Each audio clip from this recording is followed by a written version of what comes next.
Hello aspirants, welcome back to our channel TNPSC central. இன்றைக்கான வீடியோவில் என்ன பார்க்க போகிறோன்னு பார்த்தோம்னா, கைண்ட்ஸ் ஆஃப் எத்திக்ஸை பற்றி தான் பார்க்க போகிறோம். நடுவில் இன்பிட்வீனில் வந்து எத்திக்ஸ் அண்ட் ஹியூமன் இன்டர்ஃபேஸ் ஹெட்டிங்கில் வந்து ethics of Indian schools of philosophy இருக்குது, எத்திக்ஸ் ஆஃப் திருக்குறள் இருக்குது. இது ரெண்டையும் லேட்டர் பார்க்கலாம். இப்போ வந்து கைண்ட்ஸ் ஆஃப் எத்திக்ஸை பற்றி ஃபோக்கஸ் பண்ணலாம். இப்போ கைண்ட்ஸ் ஆஃப் எத்திக்ஸ்க்கு அடியில் வந்து பார்த்தோம்னா 6 சப்ஹெட்டிங்ஸ் இருக்குது. இதெல்லாம் part of the kinds of ethics question தான். இதை பற்றின ப்ரீவியஸ் இயர் கொஷின்ஸ் வந்து நம்மளுக்கு இல்லை. அதனால் வந்து நம்மளே வந்து ஒரு அனாலிசிஸ் பண்ணணும். மேபி வந்து கைண்ட்ஸ் ஆஃப் எத்திக்ஸுன்னே வந்து ஒரு ஸ்டாட்டிக் கொஷினாக வந்து ஒரு 15 மார்க்கில் கேட்க சான்சஸ் இருக்குது. இல்லைனா ஒரு 10 மார்க்கில் வந்து ஒரு 3 பார்ட்டை மட்டும் கொடுத்து அதை எக்ஸ்பிளைன் அப்படின்னா என்ன டிஃபைன் சொல்லிவிட்டு எக்ஸாம்பிள் கேட்க சான்சஸ் இருக்குது. மேக்ஸிமம் 10 மார்க்கில் வர சான்சஸ் இருக்குது. இல்லைனா வந்து 15 மார்க்கில் இது எல்லாத்தையும் கைண்ட்ஸ் ஆஃப் எத்திக்ஸ்ன்னு சொல்லி கேட்குறதுக்கு சான்சஸ் இருக்குது. ஸோ அதனால் வந்து இதை பற்றின கொஷின்ஸ் இல்லாதனால இப்போ பேசிக் லெவலில் மட்டும் தெரிஞ்சுக்கலாம்.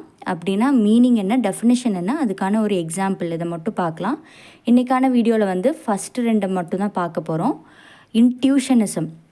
ஃபஸ்ட்டு வந்து இன்ட்யூஷனிசம் அப்படின்னா நம்மளுக்கு வந்து நம்ம மனசுக்குள்ளே ஒரு இன்ட்யூஷன் சொல்லும். அதாவது வேறு யாருமே நம்மளுக்கு அது சொல்ல தேவையில்லை, இது தப்பா ரைட்டாங்கிறது நம்மளுக்கே நம்ம மனசுக்கே தெரியும். அதுதான் வந்து இன்ட்யூஷனிசம்.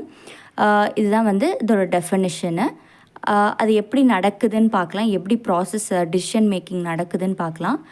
ஒரு ஸ்டார்ட் நம்ம மனசை திங்க் பண்ண ஆரம்பிக்குது. ஒரு moral situation, say for example வந்து பொய் சொல்கிறதுங்கிறது வந்து ஒரு சுச்சுவேஷன் நடக்குது. அந்த சுச்சுவேஷனில் வந்து பொய்ங்கிறது வந்து தப்பு அப்படின்னு ஒரு இமீடியட் கில்ட் ஃபீலிங் வருது. அதனால் ஓகே, அதை அவாய்ட் பண்ணிவிட்டு அதை அவாய்ட் பண்ணிவிட்டு ரைட் ஆக்ஷன் எடுத்து ப்ரொசீட் பண்ணுறோம். Take action. பொய் சொல்லாமல் இருக்கிறது, டேக் ஆக்ஷன். இதுதான் வந்து நடக்குது இன்ட்யூஷனிசம். நம்ம மனசுக்கே தெரியும் இது கரெக்டாக தப்பாங்கிறது. நெக்ஸ்ட் அதுக்கான எக்ஸாம்பிள் வந்து பார்த்தோம்னா காந்தி வந்து என்ன பிலீவ் பண்ணுறாருன்னு பார்த்தோம்னா, ஸ்ட்ராங்லி பிலீவ் தட் வயலன்ஸ் வந்து மாரலி ராங் அப்படின்னு. ஸோ லீடிங் டு த நான் violent resistance against British rule. இது வந்து அவருக்கு இன்ட்யூஷன் சொல்லுது, வயலன்ஸுங்கிறது மாரலி ராங். அதனால் வந்து அதுக்கான ஆக்ஷன் என்ன எடுக்கிறாரு, பிரிட்டிஷ் ரூலுக்கு எதிராக வந்து போராடுறாரு. இதுதான் வந்து இன்ட்யூஷனுக்கான எக்ஸாம்பிள். நெக்ஸ்ட்டு வந்து பார்த்தோம்னா எக்ஸிஸ்டென்ஷியலிசம். இந்த எக்ஸிஸ்டென்ஷியலிசம் எத்திக்ஸில் வந்து என்ன ஃபோக்கஸ் பண்ணுவாங்கன்னு பார்த்தோம்னா, கிரேட்டர் ப்ரையாரிட்டி ஒரு பர்சனல் வேல்யூஸ்க்கான நம்மளுக்கான ஒரு ஒப்பீனியன்ஸ் இருக்கும் இல்லைங்களா, அதுக்கு தான் வந்து அதிக ப்ரிஃபரன்ஸ் தருவோம். சொசைட்டல் எக்ஸ்பெக்டேஷனுக்கு இதுக்கு வேல்யூ கிடையாது. தன்னோட ஓன் ஒப்பீனியன், தனக்கு பிடிச்ச மாதிரி வாழ்கிறது, இது ரிலேட் பண்ணி இருக்கிறது தான் வந்து எக்ஸிஸ்டென்ஷியலிசம். ஸோ இந்த கைண்ட் ஆஃப் எத்திக்ஸில் எதை ஃபோக்கஸ் பண்ணியிருப்பாங்கன்னா, இண்டிவிஜுவல் ஃப்ரீடம், அதாவது ஃப்ரீடம் டு திங்க், ஆக்ட், இது எல்லாமே. அப்புறம் ஃப்ரீடம் ஆஃப் சாய்ஸு, அதுக்கப்புறம் அண்ட் ரெஸ்பான்சிபிலிட்டி, இது 3ஐயும் ஃபோக்கஸ் பண்ணியிருப்பாங்க. இதுக்கான ஒரு டிசிஷன் மேக்கிங் எப்படி நடக்கும்னு பார்த்தோம்னா, ஒரு பர்டிகுலர் டிசிஷன் மேக்கிங் ஒரு பர்சனுக்கு டிசிஷன் மேக்கிங்கான ஒரு சுச்சுவேஷன் வந்து என்கவுண்டர் பண்ணுறப்ப வந்து ரிஃப்ளெக்ட் ஆன் அவங்களுக்கான ஒரு பர்சனல் வேல்யூஸ் அண்ட் பிலீவ்ஸ் இருக்கும். அவங்களுக்கான ஒரு பிலீவ்ஸ் இருக்கும். அதை வச்சு ஒரு சாய்ஸ் மேக் பண்ணுவாங்க. அந்த சாய்ஸ் படி ஆக்ட் பண்ணுவாங்க. அந்த ஆக்ட் பண்ண சாய்ஸ் அதுக்கேற்ற மாதிரி ஆக்ட் பண்ணுறப்ப வந்து ஒரு ரிசல்ட் வரும். அந்த ரிசல்ட்டை வந்து என்னவா அது கரெக்டாக இருந்தாலும் சரி, தப்பாக இருந்தாலும் சரி, அதை அக்செப்ட் பண்ணிப்பாங்க. சிம்பிளாக சொல்லணுன்னா, இப்போ வந்து பப்ளிக் அட்மினிஸ்ட்ரேட்டர்ஸ் இருக்காங்க.